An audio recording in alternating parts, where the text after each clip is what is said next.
ಸಂಗೀತಾ ಸಂಗೀತಾ ಪಾಪನ್ ಮಲಗಿಸ್ತಾ ಇದ್ದೆ ಬರ್ರಿ. ಮಲ್ಕಣ್ಣ ಪಾಪ. ಇವಾಗಿನ ಮಲ್ಕೊಂಡ ಕಣ್ರಿ. ಯಾಕೆ? ನಾನು ಏನೋ ಮಾತಾಡ್ಬೇಕಾಗಿತ್ತಮ್ಮ, ಅದಕ್ಕೆ ಬಂದೆ. ಹೌದೇ, ಏನು ಮಾತಾಡ್ಬೇಕ್ರಿ? ಅಲ್ಲ, ದುಡ್ಡು ನಮ್ಮ ಮನೆಯಾಗೆ ನಾನು ತಂದು ಎಣಿಸಿ ಅವನ್ನೆಲ್ಲ ಲೆಕ್ಕ ಕರೆಕ್ಟಾಗಿ ಇಕ್ಕೊಂಡಿದ್ದೆ. ಇಷ್ಟಿಷ್ಟೇ ಇಕ್ಕಿದ್ದೀನಿ ಅಂತ ಹೇಳಿ. ಇವಾಗ ಅದು ಎಷ್ಟೊಂದು ದುಡ್ಡು ಕಡಿಮೆ ಬರ್ತೈತೆ. ನಾನೇನೋ ಒಂದು ಕೆಲಸಕ್ಕೆ ಕೈ ಹಾಕಬೇಕು ಅಂತೇಳಿ ಎಲ್ಲ ಕೂಡಿಡ್ತಿದ್ದೆ. ಇವಾಗ 10 ಲಕ್ಷ ದುಡ್ಡು ಅದರಲ್ಲಿ ಕಾಣಿಸ್ತಾ ಇಲ್ಲ. 10 ಲಕ್ಷ ಸಾಲ್ಟೇಜ್ ಬರ್ತೈತೆ.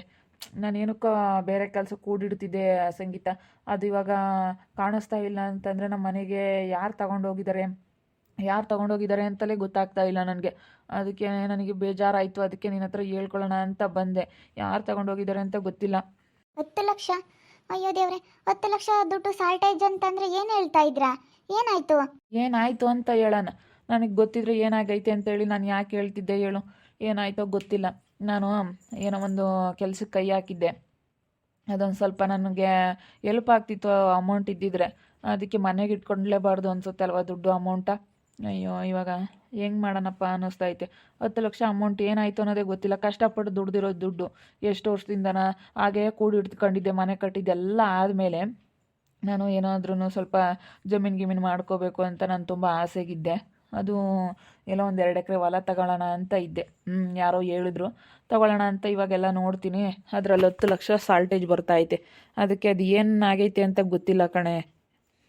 10 ಲಕ್ಷ ದುಡ್ಡು ಅಲ್ಲ, ಎಲ್ಲೋ ತೊಂಬತ್ತು ಗೊತ್ತಿಲ್ಲ. ಮನೆಯಾಗಿನ ಯಾರು ಇದ್ದಾರಪ್ಪ? ನಿಮ್ಮ ಅಮ್ಮನ ಕೇಳಬೇಕಾಗಿತ್ತು. ಹೇಳ್ದಂಗೆ ಅಂದೆ ಅಮ್ಮ, ಏನಾದರೂ ದುಡ್ಡೇನಾದರೂ ತೊಗೊಂಡಿದ್ದೆ ಅಂತ. ಇಲ್ಲ ಕಣಪ್ಪ, ನಾನು ಯಾತಕ್ಕೆ ನಾನು ಮುಟ್ಟೋದೇ ಇಲ್ಲ, ಯಾರ ದುಡ್ಡು ನಾನು ಮುಟ್ಟಲ್ಲ ಅಂತ ಅಮ್ಮಯ್ಯ. ಅದಕ್ಕೆ ಇವಾಗ ನಾನು ಎಷ್ಟು ಕೇಳಿದ್ರು ಹೇಳಲ್ಲ ಅಮ್ಮಯ್ಯ. ನಾನು ಮುಟ್ಟಿಲ್ಲ ಕಣಪ್ಪ ಅಂತಂದ್ರೆ ಮುಟ್ಟೋದು ಇಲ್ಲ ಅಮ್ಮ. ಹಂಗೆಲ್ಲ ಯಾರು ದುಡ್ಡು ಅದೇನಾಯ್ತೋ ಏನೋ ಗೊತ್ತಿಲ್ಲ. ಅಯ್ಯೋ, ಎಲ್ಲ ಬೇಜಾರಾಗ್ತೈತೆ ಈ ವಿಷಯ ಕೇಳಿದ್ರೆ. 10 ಲಕ್ಷ ದುಡ್ಡು ಅಲ್ಲ, ನೀವು ಎಷ್ಟು ಕಷ್ಟ ಬಿದ್ದು ವಾರಾನ್ಗಟ್ಲೆ ಹೋದ್ರೂ ಬರೋದಿಲ್ಲ ಮನೆ ಕಡೆ. ತಿಂಗಳಿಗೆ ಹೋದ್ರೂ ಒಂದೊಂದ್ಸತಿ 15 ದಿನ 20 ದಿನ ಅಲ್ಲೂ ಇಲ್ಲೂ ಅಲ್ದಾಡ್ಕೊಂಡು ಅಲ್ಲೂ ಇಲ್ಲೂ ಎಲ್ಲಿ ಕೆಲಸ ಇರುತ್ತೆ ಅಲ್ಲೇ ಮಲ್ಕೊಂಡು ಕಷ್ಟಪಟ್ಟು ದುಡ್ದಿರೋ ದುಡ್ಡು 10 ಲಕ್ಷ ದುಡ್ಡು ಹೋಗೈತೆ ಅಂತಂದರೆ ಬೇಜಾರಾಗೋದಿಲ್ವಾ? ಮನೆ ಕಟ್ಟಿರೋದೆಲ್ಲ ಸ್ವಲ್ಪ ಸಾಲ ಇರೋದೆಲ್ಲ ತೀರಿಸ್ಕೊಂಡು ಕೂಡಿಟ್ಟಿದ್ದೀರಾ. ಎಲ್ಲ ಬುದ್ಧಿವಂತರಂಗೆ ಮಾಡಿದ್ರು ನೋಡಿ ಹಿಂಗಾಗೋದ. ಒಟ್ಟೂರಿ ಜನ ಸಹಿಸ್ಕೆಮಲ್ಲ. ಅವ್ರಿಗಿನ್ನ ಬೇಕಾದರೆ ಸ್ವಲ್ಪ ಹಾಳಾದರೆ ನೋಡ್ತಾರೆ, ಬದುಕಿರೆ ಸಹಿಸ್ಕೆಮಲ್ಲ. ಕೆಟ್ಟರು ಬೇಕಾದ್ರೆ ನೋಡ್ತಾರೆ, ಬುದ್ಧಿವಾದ ಹೇಳಕ್ಕೆ ಬರ್ತಾರೆ ಕೆಟ್ರಿ. ಇವಾಗ ನೀನು ಒಂದಿಟ್ಟು ಚೆನ್ನಾಗಾಗಲ್ಲ, ಮನೆ ಪನೆ ಕಟ್ಕೊಂಡು ಹತ್ತಿ ಒಟ್ಟೂರಿಗೆ ಏನೋ ಮಕ್ಕಳು ಏನು ಮಾಡಿರೋ ಏನೋ. ಎಲ್ಲ ಕಳ್ಳರು ತಗೊಂಡು ಹೋಗೋರಾಗಿದ್ರೆ ಎಲ್ಲ ತಗೊಂಡು ಹೋಗ್ಬೋದಾಯ್ತು. ಏನು ಕಳ್ತನ ಆಗಿಲ್ಲ.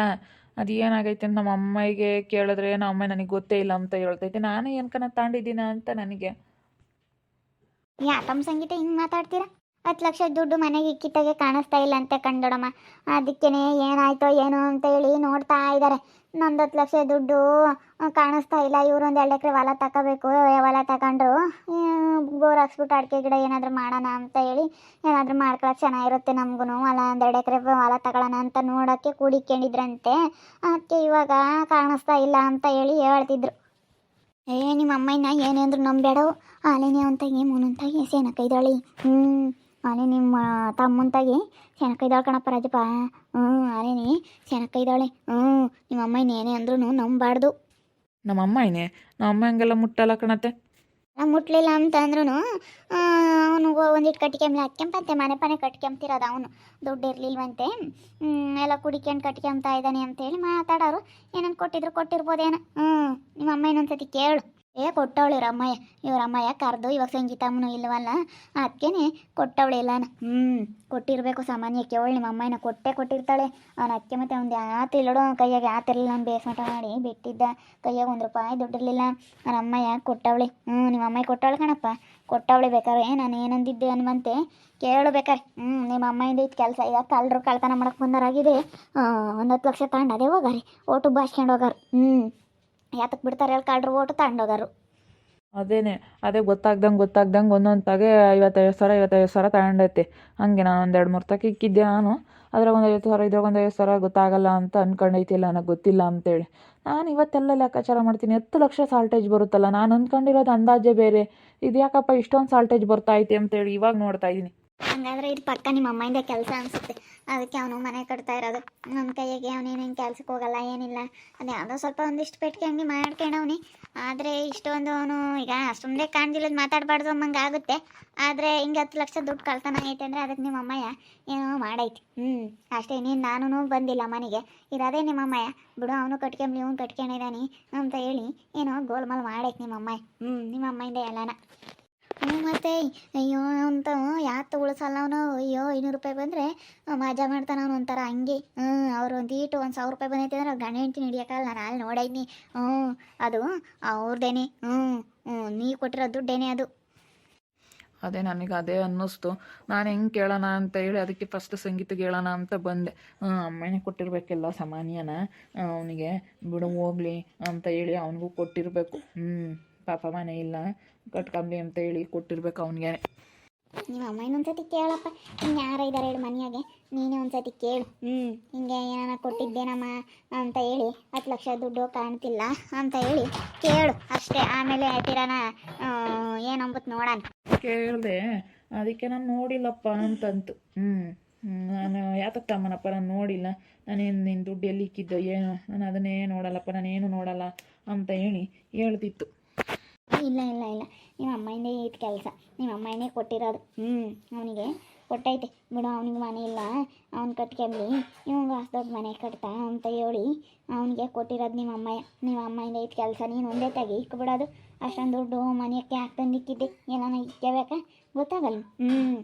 ಅವನು ಸಣ್ಣದೊಂದು ಪೆಟ್ಟಿಗೆ ಅಂಗಡಿ ಥರ ಇಕ್ಕವನಿ ಅಷ್ಟೇ. ಇವಾಗ ಅವ್ನು ಸಣ್ಣನು ಅಂತ ಹೇಳಿ ಅವನಿಗೆ ಕೊಟ್ಟಿರಬೇಕು. ಕೇಳು ಒಂದ್ಸತಿ ಹೋಗಿ. ಈ ಅಮ್ಮನೇನು ಸಂಗೀತ ಇಲ್ಲೇ ಇದ್ದಾಳೆ, ಸಂಗೀತಗೂ ಇನ್ನೇನು ಅದೇನು ಗೊತ್ತಿಲ್ಲ. ಮತ್ತು ಇದ್ರಾಗೆ ಬೀಗ ಹಾಕಿರ್ಲಿಲ್ಲ ನೀನು ಅದು ಬೀರಿಂದ. ಕೇಳ್ತೀನಪ್ಪ ಅಮ್ಮ, ಇನ್ನೇನು ಹೋಗಿ. ಇನ್ನೇನು ಯಾರು ಮುಟ್ಟಕ್ಕಂತೂ ಸಾಧ್ಯ ಇಲ್ಲ, ಯಾರೂ ಹೋಗಿರಲ್ಲ. ಇನ್ನೇನು ಯಾರು ಹೋಗ್ತಾರೆ ಅಷ್ಟು ಸುಲಭವಾಗಿ. ಕೇಳ್ತೀನಿ ಒಂದ್ಸರಿ, ಕೇಳಿದ್ರು ಕಷ್ಟನೇ. ಅಯ್ಯೋ ನೋಡಪ್ಪ, ಇವಾಗ ನಾನು ಹಿಂಗೆ ಕೇಳ್ತಾನೆ ಅಂತ. ಅಯ್ಯೋ ಅನ್ಕೊಂಡ್ರು ಹೇಳು, ಕೇಳೋದಂತೆ ಕೇಳ್ರಿ ಸುಮ್ಮನೆ ಅಷ್ಟೇ. ನೀವು ಕೇಳಿ ಸುಮ್ಮನೆ ಅಮ್ಮ ಹಿಂಗೆ ಇತ್ತು ಕಣಮ್ಮ, ಕೊಟ್ಟಿದ್ದೇನಮ್ಮ, ಏನಾದ್ರೂ ಕೊಟ್ಟಿದ್ರೆ ಹೇಳು ಅಂತ ಹೇಳಿ ಒಳ್ಳೆ ಮಾತಲ್ಲಿ ಕೇಳಿ.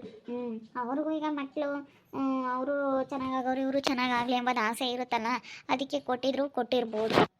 ನಮ್ಮ ಈಗ ಯಾರಿಗ್ತಾನೆ, ಯಾವ ತಾಯಿಗ್ತಾನೆ ಒಬ್ರು ಚೆನ್ನಾಗಿರಲಿ, ಒಬ್ರು ಹಾಳಾಗೋಗ್ಲಿ ಅಂತ ಬಯಸ್ತಾರೆ. ಇಬ್ಬರು ಎಲ್ಲ ನನ್ನ ಮಕ್ಕಳು ಹೊಟ್ಟೆ ಹುಟ್ಟಿರೋ ಮಕ್ಕಳು, ಅವ್ರ ಮಕ್ಳು ಏನಿರ್ತಾರೆ ಅವರೆಲ್ಲ ಚೆನ್ನಾಗಿರಲಿ ಎಂಬುದು ಇದ್ದೇ ಇರುತ್ತೆ ಎಲ್ಲರಿಗೂ. ಕೊಟ್ಟಿರ್ಬೋದೇನೋ ಕೇಳ್ರಿ. ನೋಡಿದ್ರಲ್ಲ ವೀಕ್ಷಕರೇ, ಇವಾಗ ನಮ್ಮ ಮನೆಯವ್ರದ್ದು 10 ಲಕ್ಷ ದುಡ್ಡು ಕಾಣೆ ಆಗಿದೆ. ಅದಕ್ಕೆ ಅವ್ರ ಅಮ್ಮನ ಕೇಳ್ರಿ ಅಂತ ಹೇಳ್ತಾ ಇದ್ದೀನಿ. ಅವರೇ ಎಲ್ಲಾದ್ರೂ ಕೊಟ್ಟಿರ್ಬೋದೇನೋ ಒಂದ್ಸತಿ ವಿಚಾರಿಸ್ರಿ ಅಂತ ಹೇಳಿ ಕೇಳ್ತಾ ಇದ್ದೀನಿ. ಅದಕ್ಕೇ ಇವಾಗ ಒಂದ್ಸತಿ ಕೇಳಿದ್ರೆ ಗೊತ್ತಾಗುತ್ತೆ. 10 ಲಕ್ಷ ದುಡ್ಡು ಪಾಪ ಇವ್ರ ಮನೆಗೆ ಸಾಲ ಎಲ್ಲ ತೀರಿಸ್ಬಿಟ್ಟು 2 ಎಕರೆ ಜಮೀನು ತಗೊಳ್ಳೋಣ ಅಂತ ಸ್ವಲ್ಪ ಕೂಡಿಟ್ಟಿದ್ರಂತೆ. ಅದರಲ್ಲಿ ಇವಾಗ 10 ಲಕ್ಷ ಕಾಣೆ ಆಗಿದೆ ಅಂತಂದರೆ ಅವ್ರಿಗೆ ಬೇಜಾರಾಗಲ್ವಾ? ತುಂಬ ಬೇಜಾರಾಗುತ್ತೆ. ಯಾಕಂದರೆ ಅವರು ಕಷ್ಟಪಟ್ಟು ದುಡ್ದಿರೋ ದುಡ್ಡು, ನಮ್ಮ ಮನೆಯವರು 1 ರೂಪಾಯಿನೂ ಎಲ್ಲನ ಕಷ್ಟಪಟ್ಟು ದುಡ್ದಿರೋ ದುಡ್ಡೇ ಹೊರ್ತೂ ಬೇರೆ ಯಾವುದೂ ಇಲ್ಲ. ಆದರೆ ಅವರಮ್ಮ ಮಸ್ತಾಗೈತೆ ಅಂತೇಳಿ ಅವನಿಗೆ ಕೊಟ್ಟಿರಬೇಕು ಸಣ್ಣವನಿಗೆ ಅಂತ ಹೇಳಿ ಅಂದ್ಕೊಂಡಿದ್ದೀನಿ. ನೋಡೋಣ ಅದಿನ್ನು ಯಾರು ಏನು ಅಂತ ಹೇಳಿ ಕಂಡುಹಿಡಿತೀವಿ. ನೋಡ್ತಾ ಇರಿ, ಇನ್ನೇನು ಆಗ್ಬೋದು ಅಂತ ಮುಂದಿನ ಭಾಗದಲ್ಲಿ ನೋಡ್ತಾ ಇರಿ. ಹಾಗೆ ವಿಡಿಯೋ ಬಗ್ಗೆ ನಿಮ್ಮ ಅಭಿಪ್ರಾಯನ ಕಮೆಂಟ್ ಮಾಡಿರಿ. ಹಾಗೆ ವಿಡಿಯೋ ಇಷ್ಟ ಆಗಿದ್ರೆ ಲೈಕ್ ಮಾಡಿರಿ, ಶೇರ್ ಮಾಡಿರಿ. ಇನ್ನು ನಮ್ಮ ಚಾನಲ್ನ ಯಾರು ಸಬ್ಸ್ಕ್ರೈಬ್ ಮಾಡ್ಕೊಂಡಿಲ್ಲ, ತಪ್ಪದೆ ಕೂಡಲೇ ಸಬ್ಸ್ಕ್ರೈಬ್ ಮಾಡ್ಕೊಳ್ಳಿ. ಓಕೆ ವೀಕ್ಷಕರೇ, ಧನ್ಯವಾದಗಳು.